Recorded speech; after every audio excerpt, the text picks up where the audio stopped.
अस्सलाम जीअं सिंधु दरिया ते समूरा केनाल नामंज़ूर, सिंधु दरिया जे पाणी ते धारो नामंज़ूर। गुज़िर 16-17 सालनि जा सिंध जे अवाम सां मड़ियल हुकूमत आहे। उन हुकूमत सिंध खे तबाह करणु का कसर घटि न छॾी। सिंधु दरिया ते 6 केनाल अॾे सिंध खे सुकाइण बंजर बणाइण जी साज़िश कई वई आहे त ॿिए पासे हुकूमत में वेठल MP MLA उन्हनि मंशात ज़रिए सिंध क़ौम खे तबाह करण जो ठीको खयो आहे।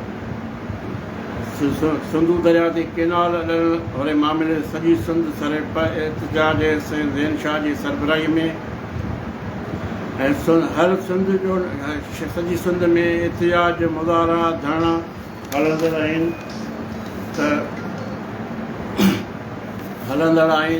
सिंधु दरिया ते केनाल नामंज़ूर। सिंध वफ़ाक़ी हुकूमत पंहिंजी होड़ ते क़ाइमु आहे। वफ़ाक़ी हुकूमत जो मुक़ब आहे त सिंधु दरिया ते केनाल कढण जी इजाज़त आसिफ़ ज़रदारी ॾिनी आहे। उहो पंहिंजो नोटिफिकेशन वापसि वठे त मामिलो हल थी वेंदो। अॼु जेको पाण मौजूदु आहे उहो आहे मंशा जो मौज़ू।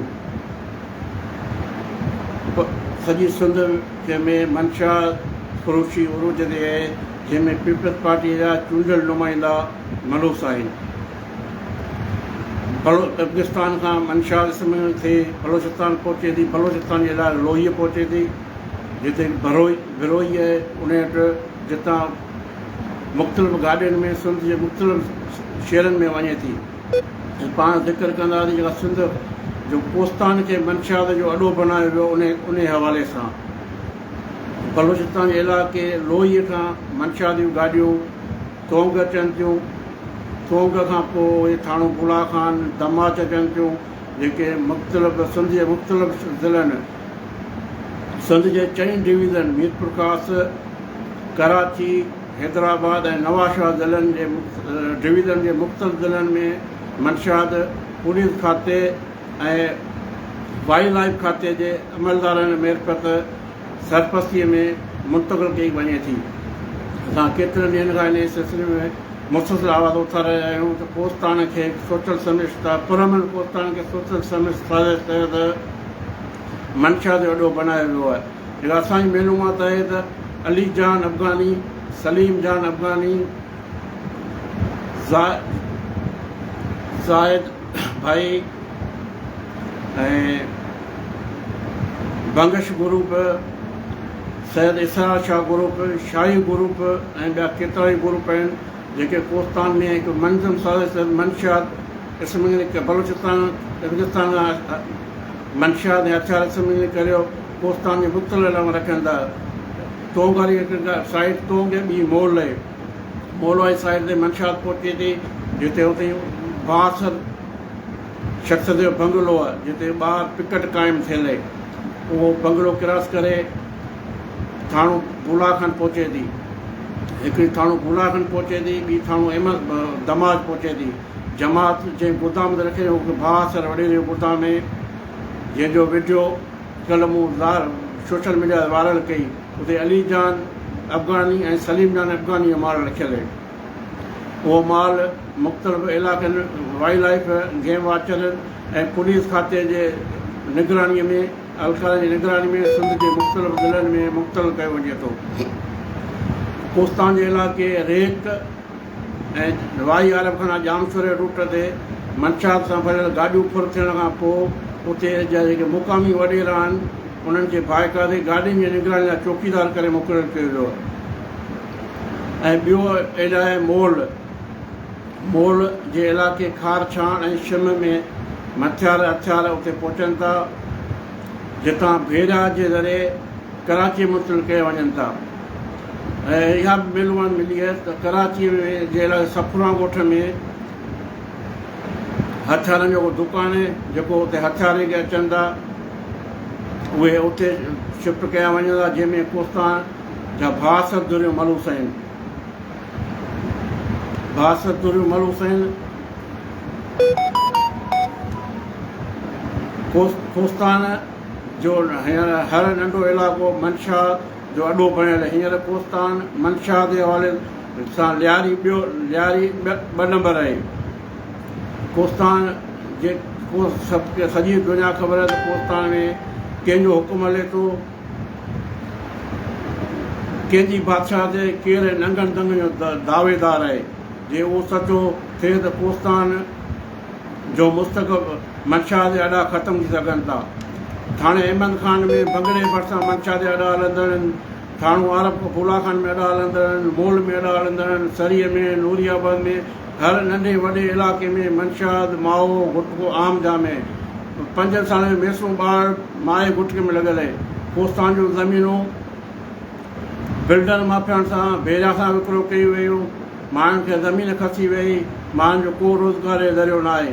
हाणे माण्हुनि खे माण्हू कोस्तान जो माण्हू तइलीम खां महरूम आहे, सिहत खां महरूम आहे, पाणीअ खां महरूम आहे, समूरी बुनियाद सभु खां महरूम आहे। हाणे कोस्तानी माण्हुनि जो जेको थोरो घणो शोर अक़ल जेको आहे मंशा ज़रिए ख़तमु कयो पियो वञे, जीअं उहो पंहिंजे हक़नि लाइ आवाज़ु न उथारे सघनि। हिन सॼे पूरे कारोबार सोशल मीडिया सभु प्रूफनि सां सभु शयूं वायरल थियण बावजूदि सिंध हुकूमत तौरु पुलिस इख़्तियारियुनि को बि नोटिस न वरितो आहे। मंशाद फरोश स्मगलर सरेआम कोस्तान में गाॾियूं भरियो घुमंदा वठनि, पुलिस हुनजो नालो वठण लाइ तयारु न आहे। हीउ मंशाद जंहिंमें आइस बि आहे, आइस, चर्स, आफीम, हीरोइन, इंडियन गुटको ऐं जदीद क़िस्म जा हथियार जेके कोस्तान में आंदा विया आहिनि। कोस्तान हिकु परमनंट इलाइक़ो हो जंहिंखे मंशा जो सोच सम्झी मंशा जो अॾो बणायो वियो आहे। इन सिलसिले में वफ़ाक़ी हुकूमत, चीफ आर्मी स्टाफ, कस्टम ऐं नार्को टैक्स जो नोटिस वठणु खपे। तोंग ऐं मोल वारे इलाइक़े में जेके बलूचिस्तान जा बॉर्डर आहिनि उते उन्हनि पोस्टूं क़ाइमु करणु खपनि ऐं चेकिंग करणु खपे। ऐं कोस्तान जे सियासी समाजी सभिनी खे अपील कंदुसि हिन मामले ते पंहिंजो आवाज़ु उथारियो, कोस्तान जे मेसूं ॿारनि जो मुस्तक़बिल बचायो। मंशा जो आधार वधण खां पोइ कोस्तान में चोरियूं आम जाम थी वियूं आहिनि, ॾोही वारदातूं वधी वियूं आहिनि ऐं हिन साज़िश तहत कोस्तान जो राजूनी सिस्टम हो उनखे मंशा जे पोयां लॻायो वियो आहे। कोस्तान जे हर वॾेरे खे मंशा जे गाॾी चौकीदार कयो वियो, पघार हुनजी फिक्स कई वई आहे, चौकीदार खे रखियो वियो आहे। हिन कारे ॻुंधे में असांजा सहाफ़ी ॿार मलूस आहिनि। शुरूआति असांजे कोटड़ी जे सहाफ़ी ॿारनि कई जेके हिट लिस्ट हूंदो आहे, हिट लिस्ट हूंदो आहे। सोशल मीडिया ते आवाज़ु उथारण अख़बारनि में कोटड़ी में मुज़ाहरा धरणा लॻण बावजूदि पुलिस इंतिज़ामिया को बि नोटिस न वरितो। उन्हनि जो कारोबार उरूच हलंदो रहियो। उन गुज़िर 14 महीननि खां नूरियाबाद भेजा में ज़मीननि जो ख़रीद फरोख़्त जो कमु बंदि थियणु, नेब जी हरकत अचण खां पोइ हिकु उन में कारोबार ज़मीन जे कारोबार में लॻियल हुआ, उहे मंशा जे कारोबार ॻुझे कारोबार में लॻी विया आहिनि। जीअं कोस्तान खे मंशात जो अॾो बणाए छॾियो आहे। तोग खां वठी थाणो अहमद ताईं हर ॻोठ, हर रेतीअ धिके ते मंशा जो अॾो क़ाइमु कयो वियो आहे। केॾी न अफ़सोस जहिड़ी ॻाल्हि आहे, दमाज जहिड़े शहर में हिकु इज़तदार ख़ानदान जे वॾेरे 12 लख रुपए जे लालच में पंहिंजे घर अंदरि अफ़गानी पठाणनि खे मंशा जो अॾो क़ाइमु करण लाइ जॻह ॾिनी आहे, जंहिंजी कल्ह वीडियो वायरल थी। उहा जॻह असां वीडियो रखी केतिरी हुन में करोड़ बि मंशा कई आहे, पर वीडियो रखण वारे कंहिं पुलिस ऑफिसर को बि नोटिस न वरितो आहे। असां कोस्तान जे सुञाणंदड़नि सियासी समाजी धुरियुनि खे अपील कंदासीं त ख़ुदा रा कोस्तान जे मेसूं ॿारनि जो मुस्तक़बिल बचाइण लाइ उहो तहरीक वठो। मंशा जे ख़िलाफ़ु एतिहाई तहरीक हलायो ऐं वफ़ाक़ी हुकूमत एंटी नार्को टैक्स वारनि खे अपील कंदुसि ख़ुदा रा तो कोस्तान जे इलाइक़े तोंग ऐं मोल वारे इलाइक़े जे जाबलू बलूचिस्तान खां जेका मंशा दाख़िल थिए थी उन बॉर्डर ते पोस्टूं क़ाइमु कनि ऐं कोस्तान खे मंशा जे अॾे खां पाक कनि। मंशा जे ॻुझे कारोबार में जेके बि धुरियूं मलूस आहिनि, अलफ़ या बे केरु मलूस उनजे ख़िलाफ़ु कार्रवाई कई वञे।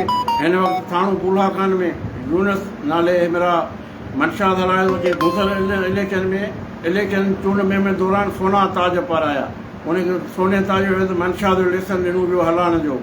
ऐं थाणो पुलाखान में मेवो मेमण उनखे मंशा हलाइण जो खुलो लेसन ॾिनो। उनखे बोताला ऐं चूंडियल नुमाइंदा गॾु सेल्फी करे खुलो लेसन मिली वियो उनखे मंशा हलाइण जो। थाणो अहमद खान में बंगले पासे में हिकु बासर वॾे जे भाणे जे सरिया मंशा हलायो। उन वॾे भाणे जी दावा त बंगले जी सपोर्ट आहे, केरु मुंहिंजो नालो न वठंदो, केरु मुंहिंजो नालो न वठंदो। ताज़ो कुझु ॾींहं अॻु थाणे अहमद अलॻि मंशा जी गाॾी सां हादसो पेश आयो।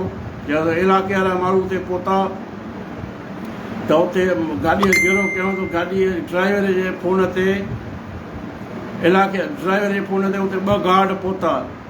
Guard video social media viral थियो। कंहिंजा गार्ड हुआ, कहिड़े बंगले ते आया, कोस्तान जो नंढो वॾो उन हर माण्हू उन खां वाक़ुफ़ कंहिंजा गार्ड हुआ। छो वीडियो वधाइण थियण बावजूदि कंहिं उनजो नोटिस न वरितो। इहो थियो उन्हनि गार्डनि खे मंशा जे ड्यूटी खां हटाए साइड करे उन जॻह ते ॿिया माण्हू रखिया विया आहिनि। ख़ुदा कोस्तान जे सियासी समाजी दुनिया हिकु दफ़ो ॿीहर अपील कंदुसि, ख़ुदा रहा कोस्तान जे नौजवान नसल खे तबाह थियण खां बचायो। मंशा जे खाते में सिगारी मुहिम शुरू कयो जीअं कोस्तान पुठिते पियो इलाइक़ो ज़मीनूं कोस्तान जे माण्हुनि जे पेरनि खां खसियूं वियूं आहिनि। कोस्तान जे जेके वसीला आहिनि उन्हनि ते बासलमान जा कब्ज़ा आहिनि। रेती जॻह माफ़िया रेती जॻह सां अफ़गानी जे हवाले मंशा अफ़गानी जे हवाले कोस्तान जे मुकामी माण्हुनि खां सभु वसीला खसियल हुन का बुनियादी सहूलियत का शइ हुनजे हवाले न आहे। उन करे वफ़ाक़ी हुकूमत chief army staff chief justice of Pakistan custom ऑफिसरनि सभिनी खे गुज़ारिश कंदुसि ख़ुदा कोस्तान पर ध्यानु ॾियो, कोस्तान खे लियारी बनाइण खां बचायो। टोटल मंशात जे ख़िलाफ़ु क्रैक डाउन कयो वञे। टोटल मंशात फरोश अफ़गानी जेके असमगनी कंदा उन्हनि जे ख़िलाफ़ु कार्रवाई कई वञे। जेके लोकल मंशात फरोश आहिनि, जेके सरेआम दिल दवाए चूंडियल नुमाइंदे अश्वदा मंशात पिया हलाइनि, उन्हनि ख़िलाफ़ु सख़्त खां सख़्त कार्रवाई कई वञे। जीअं सिंध सदा जीअं वरी ॿिए चकर मिलंदासीं। महिरबानी।